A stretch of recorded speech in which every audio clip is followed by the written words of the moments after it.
Good evening, everyone. Hope everyone's well. We'll kick off with some questions in English, then we'll go to Spanish. Raise your hand and we'll come to you. We'll kick off with Dharmesh from Sky Sports.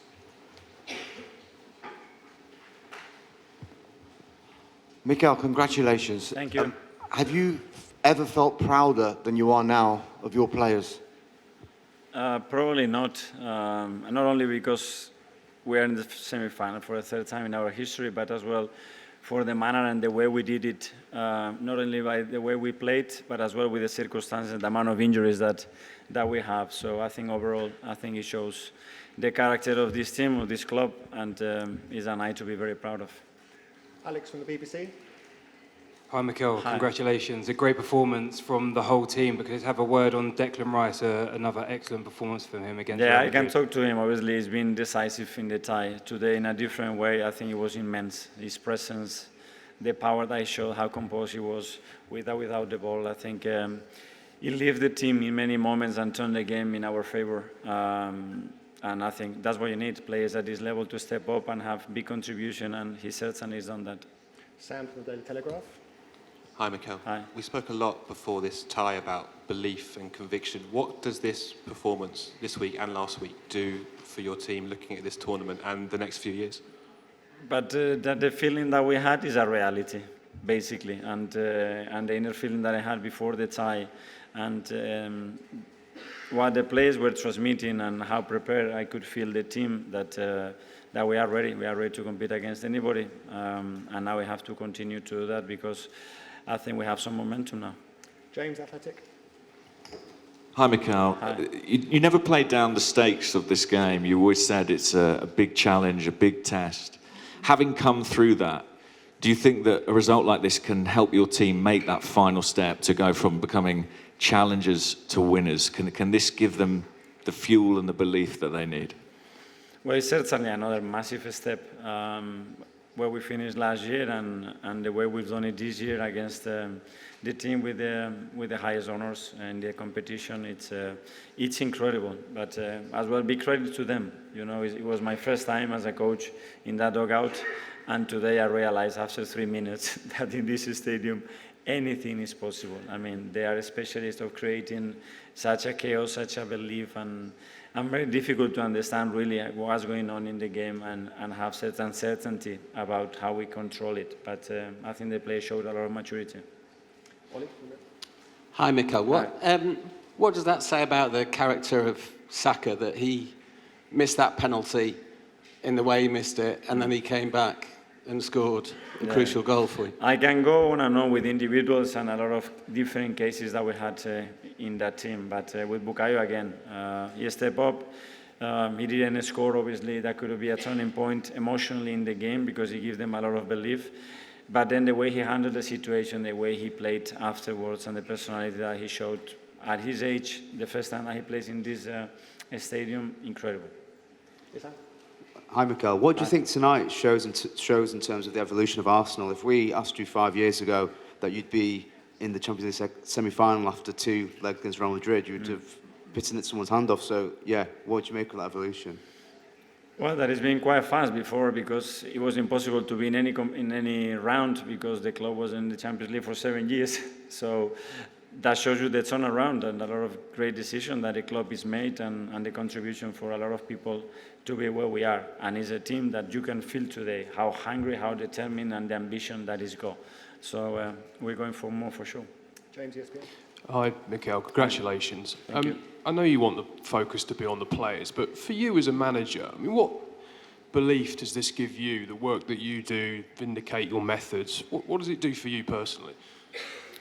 Well, it's reassuring, and I'm here to experience these kind of games and to go through them. I know that sometimes you're going to win, sometimes you're going to lose. So be very critical with yourself tonight. There are things that we can still do much better, and I have to help the team to do better. But the biggest pride is when I look at them and I talk to them, how convinced they feel. And that's a big part of our job. I know the coaches, and that's why it's a joy to work with them.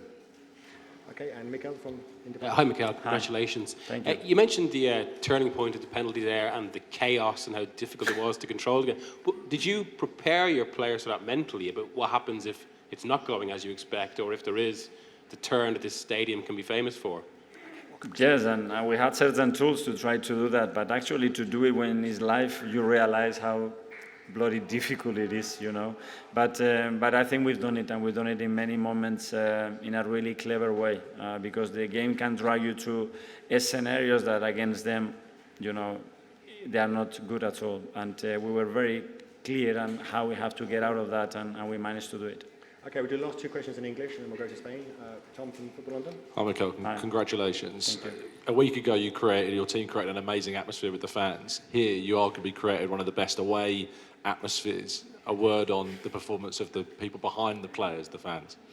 Yes, incredible, and thank you so much, all the supporters that have been with us in this journey in Madrid, around the hotel, and feeling that belief and support towards them. I think it's the purpose of our job to make our people happy. Hopefully they feel very proud about the players and the team, and now let's go for more.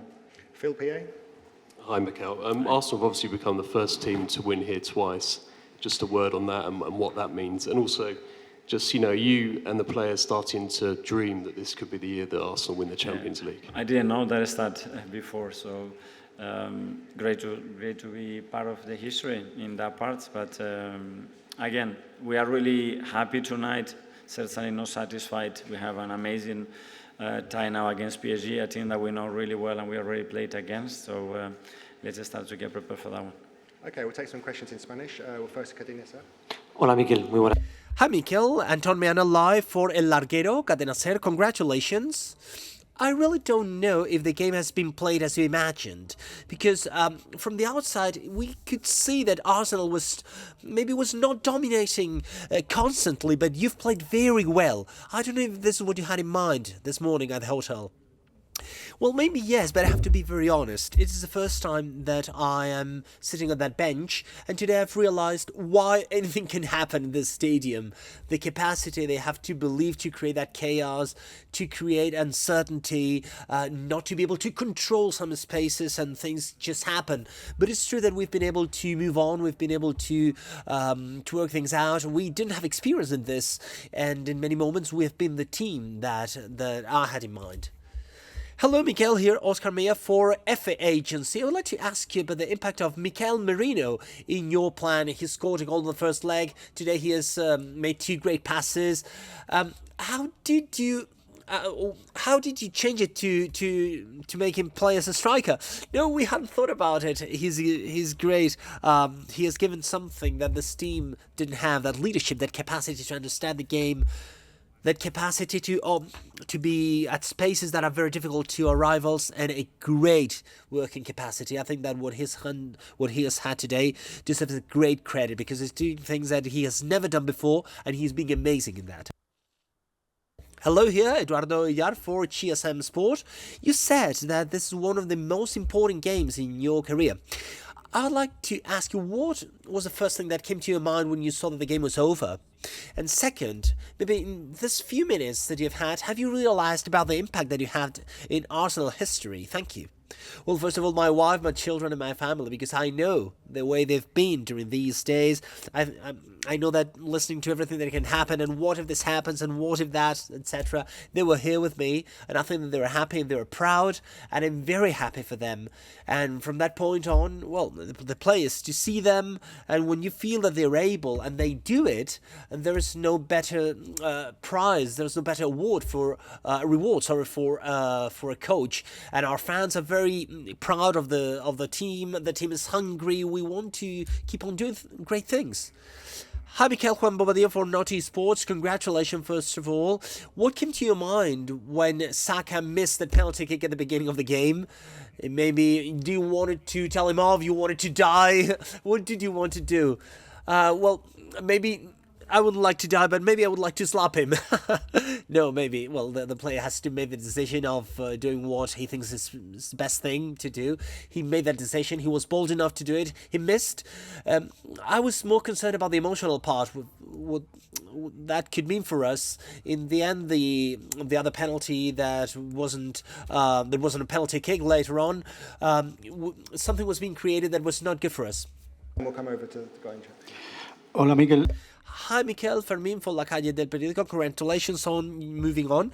I would like to ask you, the other day you told us that you had talked to Guardiola before the first leg. I would like to ask you if you've talked to other coaches that have been here or with him to prepare this game. Yeah, I called him this morning. But because I think that if I'm here, it's thanks to him to a great extent, because as a player and as a coach, he has been an inspiration for me, and he has been the person that decided to bet on me, to include me as a second coach, and I've lived 4 amazing years with him, and I have to be grateful. I'll always be grateful to him, otherwise I wouldn't be here. Hola, Mikel Silva. Hi, Mikel Arteta from The Guardian. You were speaking about how important the mental part is. And what you've just said, that in this stadium, things happen that maybe thinking about them, you couldn't even imagine. But how can you explain that the team has been able to get out of these difficult moments? And maybe we could speak about maturity and intelligence, because these 2 games have not been the same, right? They've been very smart games, but differently, right? Well, first of all, we should try to identify when these moments come. You should try to identify what's going on, and you have to eradicate it. We've been able to stop it so that it didn't happen in a more consistent way. And well, we have to enjoy every single moment. If we want to be in semi-finals, of course, we'll have to go through tough times playing at this stadium. We'll have to enjoy them, and we have to understand that they are moving on in order to get out of them. And I think that the team has done it very good. Good night. Thank you. Gracias. Thank you.